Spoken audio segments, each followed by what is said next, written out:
হাতে হাতে হাত ধৰি যাওঁ লগা গুৱাই যাওঁ লগা জোনা জোনা অসমৰ ভ্ৰাম্যমাণ থিয়েটাৰৰ ইতিহাস ভিডিঅ'টি আৰম্ভ কৰাৰ আগতে মই আপোনালোকৰ আগতীয়াকৈ সমামাৰ্জনা বিচাৰিছো কাৰণ হয়তো অজানিতে কৰবাত ভুলভ্ৰান্তি হৈ যাব সমামাৰ্জনা বিচাৰি মই আপোনালোকৰ আগত বিপ্লৱ অসমৰ পোনপ্ৰথম ভ্ৰাম্যমাণ থিয়েটাৰখনৰ নাম কি আছিল উত্তৰ নটৰাজ থিয়েটাৰ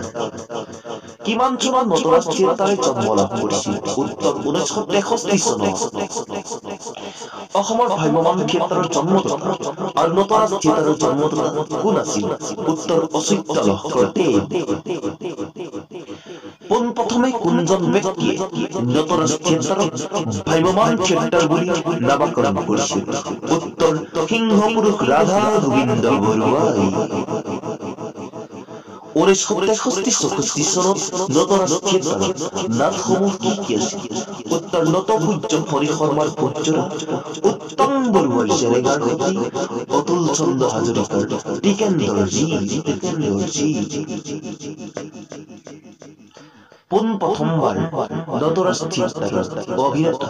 আৰু অভিনেত্ৰীসকল কোন কোন আছিল উত্তৰ সদানন্দ লহকৰ ধৰণী বৰ্মন চন্দ্ৰ চৌধুৰী ৰুদ্ৰ চৌধুৰী ভোলা নেত্ৰকমল বৰঠাকুৰ হৰেণ ডেকা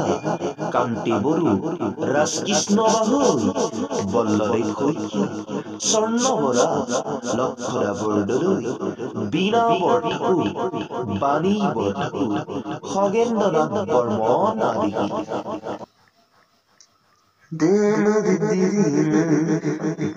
নটৰাজ থিয়েটাৰে দৰ্শকে দেখাকৈ কেইখন মঞ্চত নাট প্ৰদৰ্শন কৰিছিল উত্তৰ এখন মঞ্চ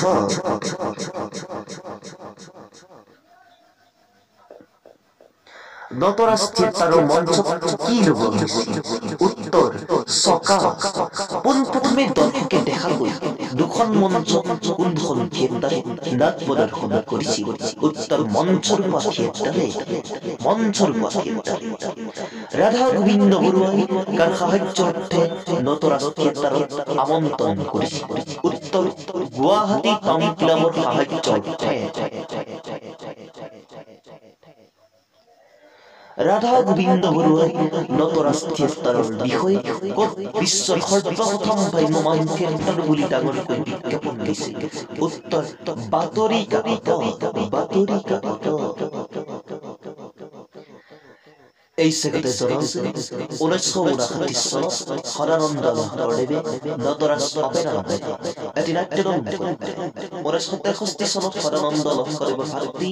অচ্যুত লহকৰদেৱে নটৰাজ অপেৰা নাট্যদলত কিছু নচিন্তা কৰি নটৰাজ থিয়েটাৰ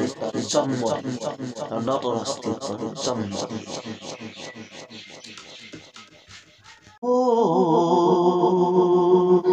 আজিলৈ